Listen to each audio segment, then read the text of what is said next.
Guys, we cannot keep ukona in English. We can't keep hugging and nestling what we know is killing us. Religion has killed our people. The religion has taught our people that their ancestors are demons.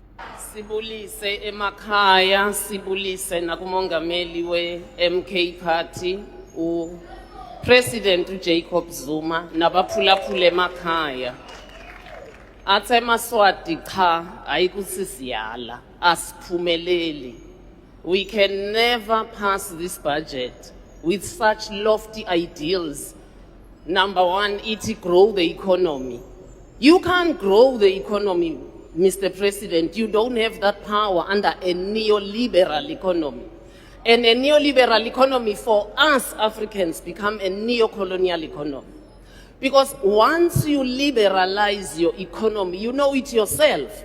You will reduce tariffs. You are going to deregulate. You are going to rely on Forex, which is why you are going to tell us about attracting foreign direct investment. When you do those things, you are going to shut down your local industries in favor of external ones. You are going to face unemployment. Let's look at the textile industry. It's the industry that we're teenagers in the 80s. That's what supported us. Our mothers worked in factories and firms. From Bramfontein all the way to Doornfontein, past Johannesburg, GP, those were textile industries. From Cape Town all the way to Mowbray, all these areas are ghost towns because after 94, the first decade of 94, when we neoliberalized, we lost at least 150,000 jobs in the textile industry because we lowered tariffs from around 30% to 2 point something. How did we do that when we knew that's the backbone, especially for women in this country? Now, I want to give you two 36-year-olds. One is now 38, Thomas Sankara and Captain Traore. If you really want us to affirm this budget with the proviso that it will grow the economy, throw off the yoke of neoliberalism. Put South Africans first in terms of the economy. Sankara has a phrase. He says, we choose between champagne for all and water for few, or champagne for few and water for all. I had to ask the young people in my party. Clearly, the ace of spades has been flowing in high echelons in this country because we can't provide water for all.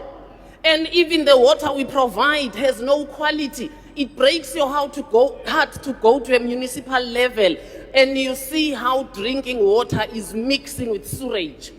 And we don't even have a plan to clean that water.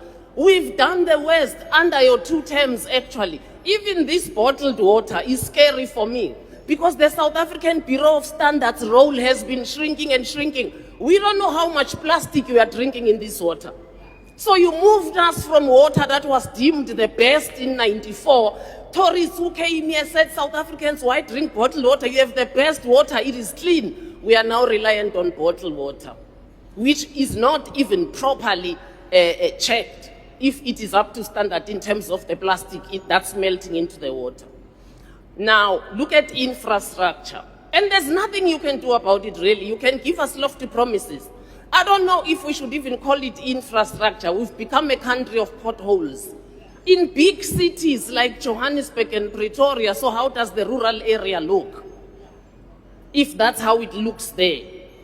Unemployment, I'm only looking at one category of young people, 24 to 34. It's sitting at 40%. And then you are telling us you're going to grow the economy. How? Because though we are reliant on borrowing and we are reliant on foreign direct investment, when they come here to invest, they give you conditions that suit them, that do not suit us, which is why we have such a high rising unemployment of young people. So how will you grow this economy? Another quotation that I like by Sankara still. Sankara says Africa is not developing because Africans are not mad enough.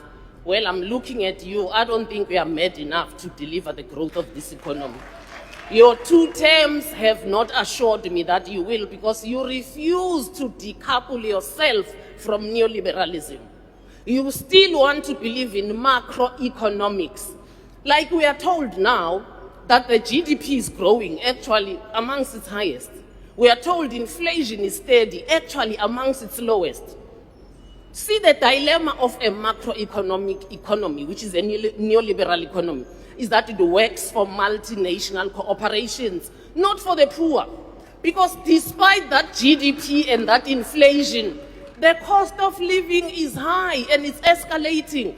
Lord, in your tenure, Mr. President, you have managed to do the impossible. You shut down Vilakazi Street. It's a ghost town. Township economy is at a grinding halt. People don't have money.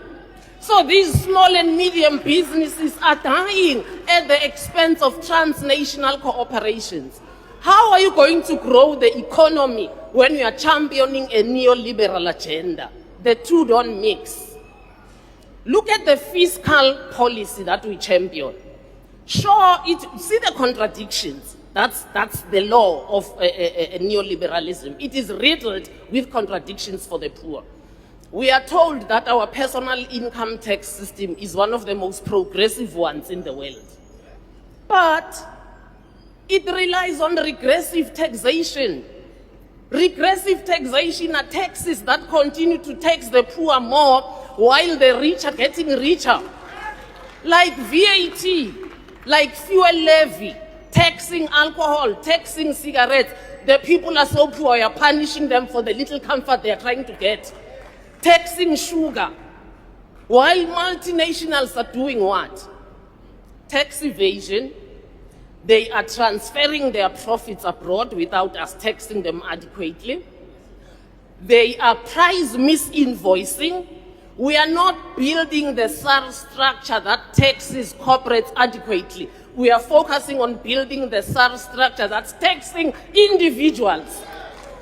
So to work in South Africa is a crime because you bear the brunt of taxation. We lose annually, Mr. President, from illicit financial flows. This loose corporate tax system we are running, an estimate of at least 100 billion rands. And that's in the cigarette industry. Only I'm not talking the other areas. Imagine if we halved that, how much difference it would make in the tax brackets of ordinary people. We will lower taxation. You want MK to confirm this budget? Talk to us about lowering taxation of individuals. Talk to us about lowering personal income tax and taxing multinationals. Then we shall stand here and say, oh, the African in the African National Congress is alive. It has come back. So we'll support you. At the moment you are running a National Congress, the African is dead. So we can't support this because we are standing for Africans. And then you tell us you are going to dismantle criminal syndicates. How? The criminal syndicates are in your house. How are you going to dismantle them? They are in your living room. How will you dismantle them? They are under the sofa. They are in the constitutional and the legal system. They are in the municipalities. They're in the police. In the defense force, whole caches of arms go missing. How are we running a defense force where people can just break in and steal weapons? Order, honorable member. How are we going to do Honorable that? So, Chabalala. for us, Can you just take your seat? There's a member who wants to raise a point of order. Order. Honorable Chabalala, there is a seat here. it's on the other side. Okay, we will provide for the other seat. Honorable Nyai. Honorable Speaker, I rise on Rule 85.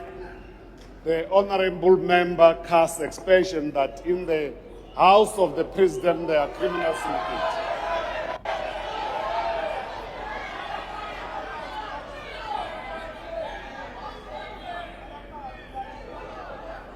Honorable member, thank you very much. I've noted your point of order, but my understanding, and that can be checked, is that the you was in reference not to an individual, but generally. Honorable Member, you can continue. Thank you very much, Honorable Speaker. You know, these interruptions do not actually tamper with my trail of thought because it's not me speaking, it's ancestors. So let's continue. Mr. President, if you really want us as MK Party to support this budget, Africanize it. Get in touch with your Afrocentric side. I know you lost it long ago, but it's not a lost cause. You can still get it back. Gwaza mkhonto gwaza. Gwaza mkhonto gwaza.